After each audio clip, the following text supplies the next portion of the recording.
Welcome back to the deep dive. Today, we are taking a seemingly simple concept, the scar, and we're going to peel back every layer of meaning we thought we knew. And we're doing that with a guide. Our source material is an essay called Scars by the philosopher and writer Pedro Malha. Right, Malha. He's the founder of the Ghost Movement, which, for a little context, is all about the philosophy of endurance, of survival. It's really about the hidden architecture of adaptation, and that's the key to this whole deep dive. Because his argument is that we have it all wrong. Completely wrong. His central premise is, just fundamentally counterintuitive. He argues a scar is never the wound. And that's our mission today, isn't it? To really unpack what that means for adaptation, for identity. Exactly. To move beyond just the idea of injury and see the scar as what he says it is, a record of everything that chose to survive. Okay, so let's unpack that distinction immediately, because it feels like everything else hangs on this one idea, the wound versus the scar. It does. He draws a really sharp line. The wound is the event. It's the opening, the exposure, the moment of harm. The thing we tend to focus on. The thing we tend to glorify, even. But the scar is the closure. It's the boundary that gets built afterward. So the wound belongs to the past. Completely. And the scar. Yeah. The scar belongs to everything that comes after. It's the proof that the body or the psyche decided it wouldn't stay open forever. It built something. And that distinction matters so much because if you only honor the wound, you're just fixating on the damage. We're stuck on the pain. But if you honor the scar, you're actually recognizing the intelligence of the repair itself. And you can see this so clearly on our own skin. Yeah, that's a great point. The physical evidence is undeniable. Exactly. Just think about how your body handles a cut. It doesn't try to perfectly replicate the original skin. No, it doesn't. It creates a new material, scar tissue. Mm. And that tissue is different. It's tougher, less flexible, maybe a different color. It adapts forward. That's a great way to put it. It adapts forward. It's creating a viable future, not trying to erase the past. So the body is being, I guess, brutally honest. The scar tissue is basically saying, look, I can't pretend this didn't happen. But I can make damn sure the structure holds. It's a statement of continuity, not restoration. And that really is the so what moment, isn't it? Healing is closure, but it's closure without erasure. The memory of the event now lives in the physical form. We always think of memory as being in our heads. But the scar is a somatic memory. It's in the tissue, it's in your posture, it's in the way you might favor one knee without even thinking about it. It's fascinating how we romanticize the struggle, the wound, but then we often resent the consequence, which is the scar. We do, and that leads us right into emotional life, where this physical honesty just seems to evaporate. How so? Well, there's this huge societal expectation, that emotional healing should return us to some kind of pristine, unmarked, pre-trauma self. Like it never happened. We want to forget the record. But as Mala points out, the physical body never, ever forgets the record. It never hides that something happened. So an emotional scar, by this definition, it isn't the memory itself, is it? It's not the pain of the memory. No, that's the wound flaring up. The scar is the reorganization that happened afterward. It's the quiet rule that settled into your nervous system. A reflex. A reflex, exactly. Maybe it's a sudden inability to trust after a betrayal, or a pattern of going silent in an argument because conflict once meant danger. That pattern, that's the scar tissue. That's the scar tissue. It's not a moral failure. It's evidence of adaptation. Okay, but this is where the real tension is, and I think this is a critical point. If these are adaptive patterns, what's the mistake we're all making when we try to heal them? The mistake is trying to reopen the scar because we think it's still the wound. We think healing means reliving it over and over. Relentlessly, until the feeling goes away. Mala says that's violating a boundary that was built for your own protection. You have to respect it. I have to push back a little on that, though. Yeah. Because doesn't respecting the scar sometimes feel like just avoiding the work? How do you tell the difference between honoring a boundary and just failing to integrate the past? That's a brilliant distinction, because the scar is never ideal. It's functional. It's what makes life possible, not what makes it perfect. Okay. So respecting it means you have to recognize that protection always comes with a cost. There's a price. Give me an example of that price. Okay, so if you suffered a huge betrayal, your emotional scar tissue might make it almost impossible to feel safe in a new relationship. That restriction, that inability, that is the price of your survival. So the body built a wall to get through the catastrophe. Right. And now that same wall is restricting my movement even when I'm in safe territory. Precisely. A physical scar can limit your range of motion. An emotional scar narrows your range of possibility. It turns caution into avoidance.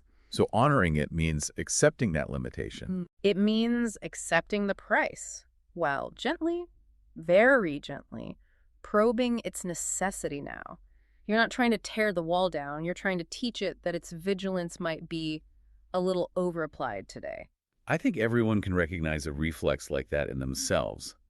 That quiet rule you suddenly realize you've been following for years without ever questioning why. That is the scar tissue speaking. It's what Mala says allows us to shift from glorifying the wound to acknowledging the quiet resilience of the closure. The former keeps you stuck. The latter lets you move forward. And that shift in perspective, it must completely change how you see other people's behavior. It changes everything. This is his concept of how scars tune our perception. He says scars recognize scars. And it's not about comparing stories or ranking suffering. No, that's what happens when you focus on the wound. This is about resonance. You start to sense when someone else is moving around an old repair. You see it in a shared hesitation or a familiar silence. And that recognition becomes the foundation for a much quieter, more genuine kind of empathy. It has to, because it reframes your judgment. When you see behavior through the lens of scar tissue, something that looks like a flaw, like, say, someone being excessively controlling at work, it starts to look different. It starts to look like a protective mechanism. Functional, protective, and earned. The question shifts completely. It's no longer, what is wrong with this person? It's what had to be held together for this person to survive. Exactly. And that gives you compassion without making you sentimental. It doesn't excuse bad behavior, but it gives you the context for the rigidity. You see the architecture of their survival. You see the architecture. And what's so powerful about Mala's work is he doesn't just stop at the individual. He expands this idea to families and whole societies. Ancestral and collective scars. Let's talk about that. Ancestral scars sound fascinating. They are. These are the patterns that get carried forward and show up as emotional habits in a family line. The original wound might be totally forgotten. Like what kind of wound? It could be an economic trauma generations ago, a war, a forced migration, something huge. And how does that actually look today, practically? It looks like the unspoken family rule. The family that always expects financial collapse, even when they're wealthy, so they save obsessively. Or the family where any direct conflict is avoided at all costs, so you get decades of passive aggression instead. So those aren't just quirks. They're not quirks. They are adaptive responses, scar tissue, that kept a previous generation safe. So instead of asking, what's wrong with me for feeling this way, the question becomes, what was already here that I inherited? You realize you're following rules for a fire that burned out a long, long time ago. And that same logic applies to collective scars in society. It does. Collective scars show up in our rules, our laws, our institutions. Think of any system that was designed not for, peak efficiency, but specifically to prevent a past failure from happening again. Like financial regulations after a huge market crash. Perfect example. That's regulatory scar tissue. It feels clunky and restrictive now, but it was designed to prevent a total collapse back then. So honoring a collective scar means you have to understand the fear that created it before you rush to tear it down. You have to. Because if you remove that scar tissue too quickly, you risk reopening a really old historical wound. It demands patience. It demands context. As we look toward the future, Mala introduces this last category that I found just incredibly poignant. He calls them anticipated scars. These are the marks we don't carry yet, but we can feel them forming right now. What's an example of that? Think of a caregiver watching the slow, inevitable decline of a loved one. The actual loss hasn't happened, but the body and the nervous system, they're already starting to prepare, they're bracing. The pre-impact adaptation. Yes. That anticipated scar is already tuning their perception and their posture towards the world. So how does honoring that feeling of anticipation actually help someone going through that? It means allowing space for that quiet preparation. We so often rush in and say, don't worry about what hasn't happened yet. Right, stay positive. Exactly, but Mala is saying the adaptive system is already at work. Honoring it means you recognize the validity of that internal bracing process. You let it happen.